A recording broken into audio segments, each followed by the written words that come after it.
And welcome once again to Community Viewpoint. I'm John Pollock, your host for today's segment. And with me is my longtime friend from Pahrump, is Paula Elefante.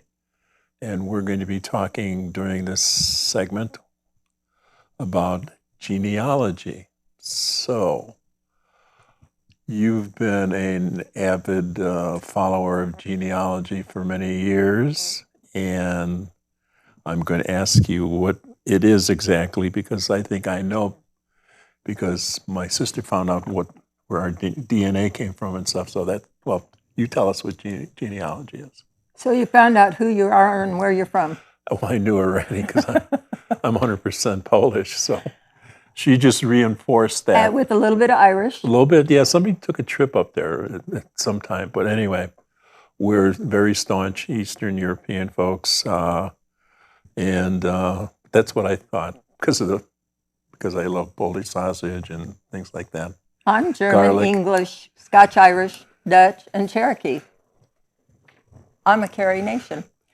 Genealogy. Did you know we have a genealogy society here in Pahrump? Only because of you, I do, yes. We meet the third Wednesday of the month at 2 o'clock in the afternoon at the museum. So, genealogy is figuring out who you are, where you're from, what your family's about, and to do that, if you start your research, you start with you, who you are, where you were born, and then there's a form that you can fill out. Then you list your parents and who they are, when they were born, where they were born, and then move on to your grandparents. And the fun part about it is getting a DNA test and then finding out what your genetic makeup is. And that's what your sister did. Yes, even though I always knew that both sides of the family spoke Polish. And my mother's side of the family, the last name ended in SKI, which is a dead ringer for Polish people. So yeah, but it was just a way to verify it. Yes. The name?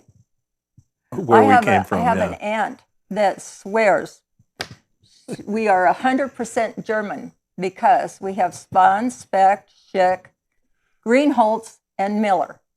And so she figures because of that, we're 100% German. And I tried to tell her, no, we got a lot more English than we do German. This is one of my dad's sisters.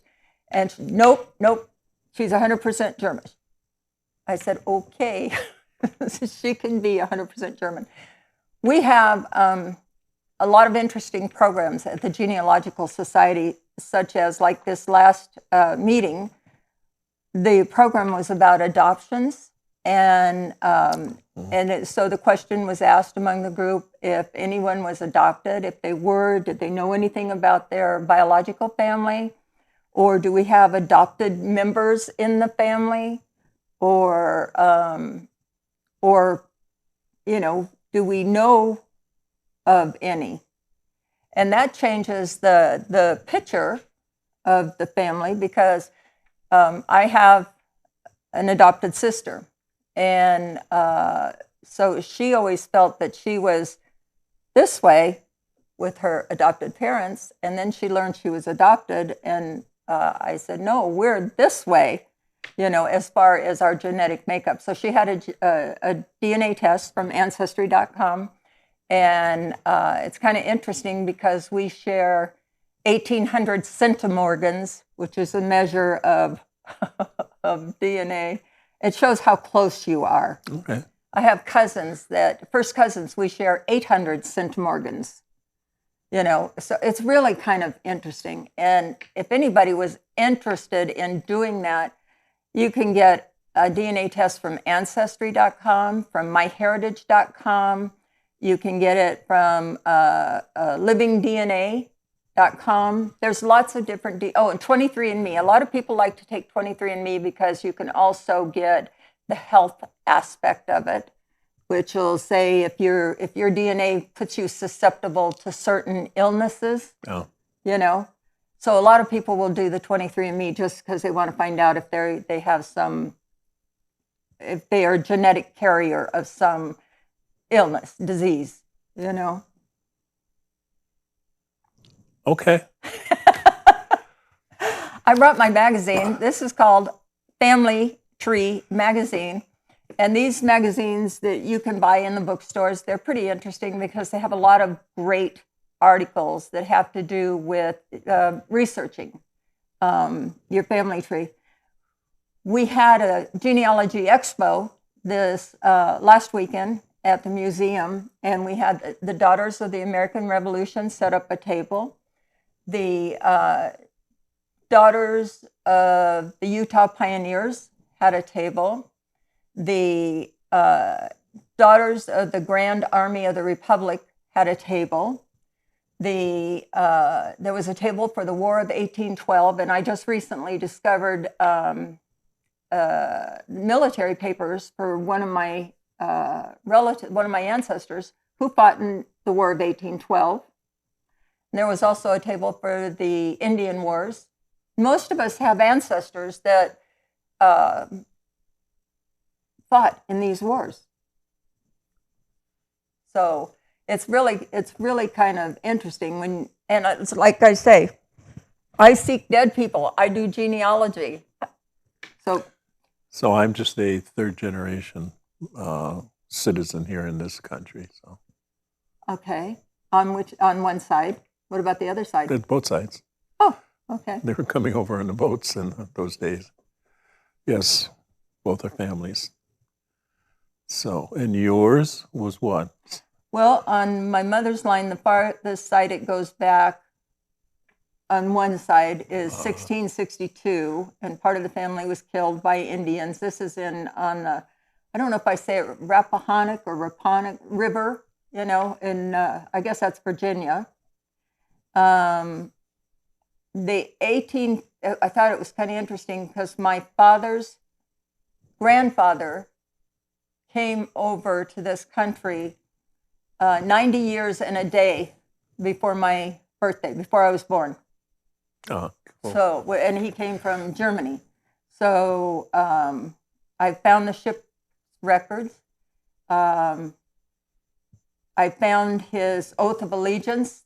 That's something that people swore before they became a citizen. And so there's a lot of documents out there that it's really neat that you can find. I found myself in a document, and it's not my birth certificate, marriage certificate. The census of 1950. Oh, the census, yeah, that's a good place to go to find. Yeah, if you were born before yeah. 1950, you are out there right now in the census. Yes. It came out in April because they're kept. They're not released. The government doesn't release the census for 72 years. Right. Because they figure anybody that's on that census, unless they were a child, is already dead. So there's you don't get into confidentiality and things like that. Since I'm 73, I must be on borrowed time then. You're on the 1950 census. Maybe I'll go look. You were born in 49. Yes, I was. I was born in 48. So, okay. And I found me. Okay. Maybe I'll go look. Yeah. But, so what is your census or your genealogy club made up of? Is it mostly people our age, or do you have any younger folk? We have 50 members now. That's exciting. I'd say the good majority of the people interested or doing genealogy now are senior citizens. And since ARP starts you at 50, so it's mostly people over 50. We do have one young lady in the group that's a mom. She's homeschooling a kid. She's really interested in her genealogy. And we have 5 men, the rest are ladies. Yes, okay. 5, 6, 7, 8 men, I'm sorry, 8 men. So, and we have some of the members of the Pahrump Nevada Genealogical Society, some of the ladies, they're also members of the Daughters of the American Revolution. And to become a part of that, just the steps that you have to take and the proving that you are actually related to this patriot that fought in the Revolutionary War is quite an undertaking. But they have records. They have those patriot records. So how do you find yourself in the census? Where do you look in particular? Okay, if you're looking at the 1950 census, you can, you know what state you were born in. Yeah. You know what county you were born in. Yeah. You know what city you were born in. I know the hospital in south side of Chicago. No, the city. Yes. Do you happen to know your parents' address at the time? I could find that out real quick, yeah. Okay. Yes. If you can do that, you can find those things, you'll be able to go right to it. Okay. I did that with my husband's. Then I was looking for me. I was born in California, LA County, and then it was probably, I thought, okay, probably North Hollywood, where my parents were living at the time. And so I had to go that route, and I couldn't find my dad. I looked for my grandfather because I figured we were probably living with him, and I found us. You know, it's always lovely talking to you when we're out to the We're last out of minute. time. So Dang. let us know, how do you find the Genealogical Society and when they meet and everything? Okay. Third Wednesday of the month, 2:00 in the afternoon at the museum. And where's the museum at? On Basin. I think it's 401 West Basin, or East Basin. It's on the other side of the Binion's property, Yeah. right across the street from Floyd's yard. Yeah. Yeah. I think That's most where you people find know where stuff. the museum. Yeah, it's between Petrick Park and Circle K. Oh, now that it's Circle K, yes. A new landmark. Yeah. So once again, thank you very much for the information about the Genealogical Society. And I'll be right back to talk about powwow. Oh, you ruined it. I wanted to surprise them. But anyway, I want to thank you for watching us, and we'll be back shortly with my next guest. And I won't tell you who it is. All right, bye.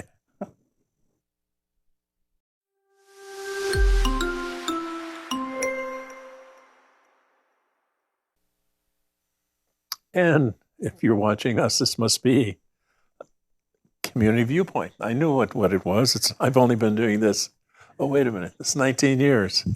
But anyway, I'm John Pollock, your host for this segment of Community Viewpoint. And with me, once again, is my surprise guest, Paula Elefante, who is in charge of this, it's called the Intertribal Social PowWow. That's a longer name now. No, intertribal means many different tribes are participating. But it used to be just a social powwow. It's the Pahrump Social PowWow. Oh, yeah. I catch things like that. But anyway, that's going to happen the weekend before Thanksgiving. Always the weekend before Thanksgiving. It's easy to remember that way. Yes. So you can invite your family to come in from out of town. Bring them to the powwow. So I understand, we know how long you've been involved with this. How long have you been involved with this? This is my 20th year 20th year of organizing this powwow. And I knew you when, all the way at the beginning, just about. Yeah. Yes. You weren't involved with the one. There was another one. It was at the high school, was it? No, actually, the first powwow was in 98.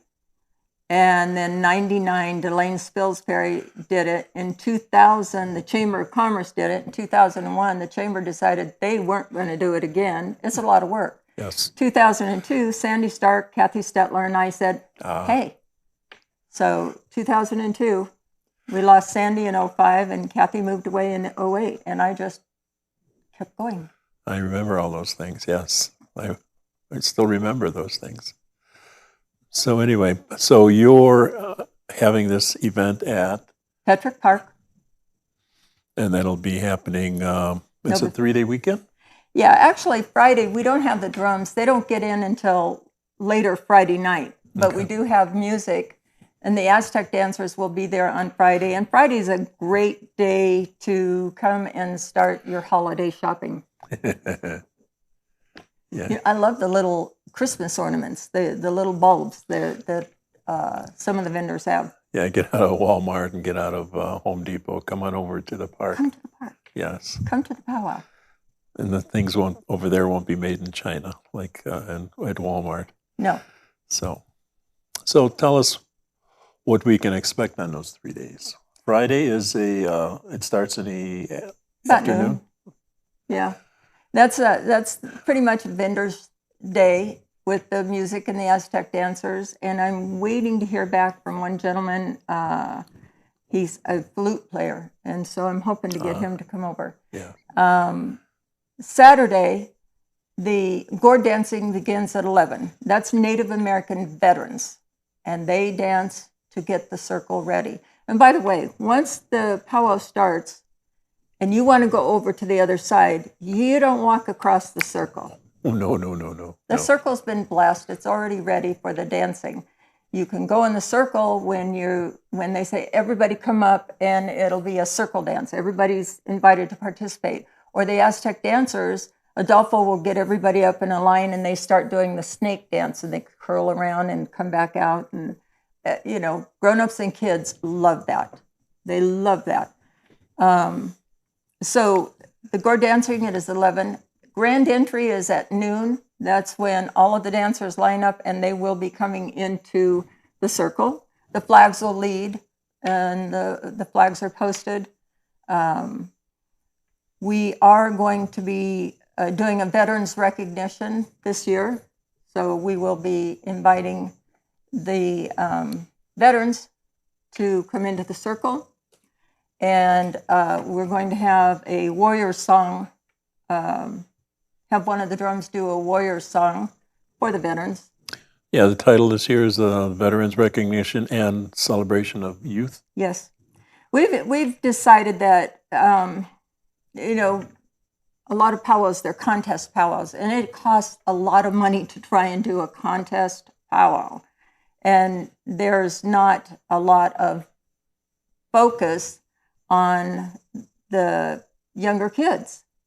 So we've decided to kind of make our powwow a celebration of the youth, because these youth they will grow up and be contestants in contest powwows, but they come out here to enjoy the powwow and relax, have a good time. I wanted to share with you, this is my 20th year. Pete Whitehorse, who is normally in the first booth on the left as you come in to around where all the vendors are, he has been my right and left-hand man for 20 years. Our MC, Michael Rifle, he's been our MC for 11 years. I have many vendors that have been coming 10, 12, 13 years. They love to come to Pahrump. They really enjoy coming to Pahrump. They say that the people here are the most friendly. And when I'm setting things up, I try to put vendors back where they were last year and the year before, because that way, when you go to shop, you go, oh yeah, I bought from somebody that was over there. Over there. Well, they're still over there. And it makes it really neat for all of us that want to go and start our holiday shopping. Excellent. So, is there stuff to eat there? Oh my God. All of my food vendors that were there last year are coming back. Oh, good. So good. We have 2 fry bread vendors, so you might not want to plan to eat at 12. You might wait until 1:30 or go at 11:30, because from what I saw last year, what I was told, both those fry bread vendors, they had 20-minute wait in line. Oh my God, yeah. We'll have Robert Pena. He comes over from Vegas. He's doing corn. A lot of people like to get that corn. Luis Acuna, he's the one where he'll have nachos, and he has a fruit cup. It's a cup about this big, and he has all fresh fruit in it. He's been coming for about 8 or 9 years. He'll be back. So many of our food vendors have been there before. Mm-hmm. They're the people that you know. And you have 1 or 2 teepees? We just got a second teepee this year. I knew that. He knew that. It's smaller, and so our plan is, it hasn't been put up yet, and hopefully the guys will be able to put it up in the next 2 weeks, because we're getting real close, to make sure that we have anything and everything we might need to put it up. And if we do get that up, the smaller teepee, you'll be able to look into, because our plan is we'll have a hide on the floor. We have the buffalo skull. We got a couple war bonnets. We have 2 drums. Actually, we've been given 2 drums over time. We'll have our drums. It'll be like show and tell teepee. The big teepee, we're going to have some activities going on for kids. Last year, Sue was in there. She was telling stories, because Sue lived on the Navajo reservation. She was a teacher there for several years. So she has stories to tell to kids. And somewhere between them, there's going to be a face painter, a lady from the Chumash tribe in California. She'll be doing some face painting.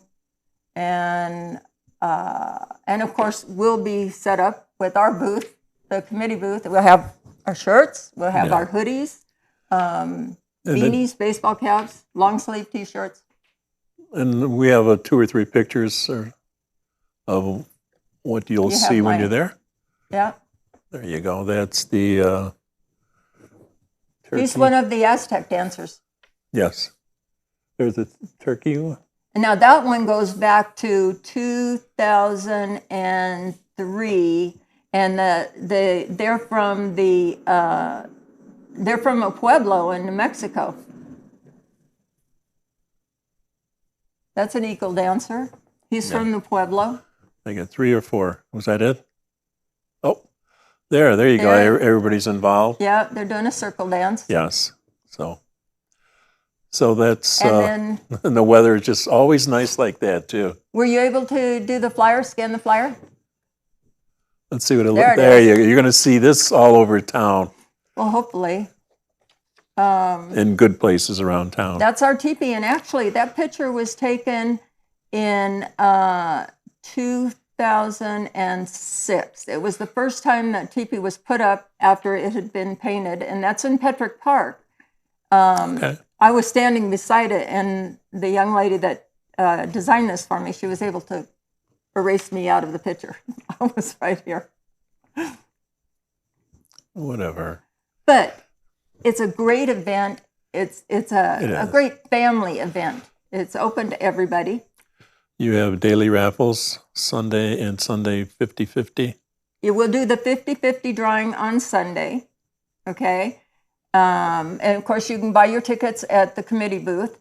We'll have daily raffles, and we have a quilt. The last couple of years, we've had these quilts made and donated to us by a lovely lady in Colorado. And so we'll have the quilt to raffle also. So that's going to be November 18th through the 20th at Petrick Park. So naturally free admission, and everyone is welcome. And no alcohol, drugs, and weapons allowed during the powwows. Correct. Be respectful of our Native American brethren, because they were here before we were. You know, and November is Native American Heritage Month. Yes. So that was first, 1908, the Boy Scouts wanted to have that done, and they lobbied Washington to get it. Oh, sweet. And then I think it was George Bush, Papa Bush, as I refer to the Bushes, signed a proclamation that it would be every November from like 1990, whatever. Yes. So remember, the grand entry will happen Saturday and Sunday at 12 o'clock noon. Right. You want to be there for that. And dress warmly, just in case. Just wear layers. Layers would be the best thing. You never know. Well, I looked at the long-range forecast. It's supposed to be a high of 70 in the afternoon, but it takes us, half the day to get up to it. So, And in the mid-30s? Yeah. And you're going to want to remember, there's bleachers you can sit on or hay bales for seating. Yeah, wear jeans if you're sitting on the hay bales, though. They're itchy. Yeah. But anyway, thank you.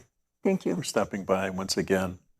And we'll see you at the powwow, the 18th through the 20th of November. I'll be there. All right. Thank you so much, Paula. Thank you. It's always a pleasure. It's a pleasure seeing you. See you next week.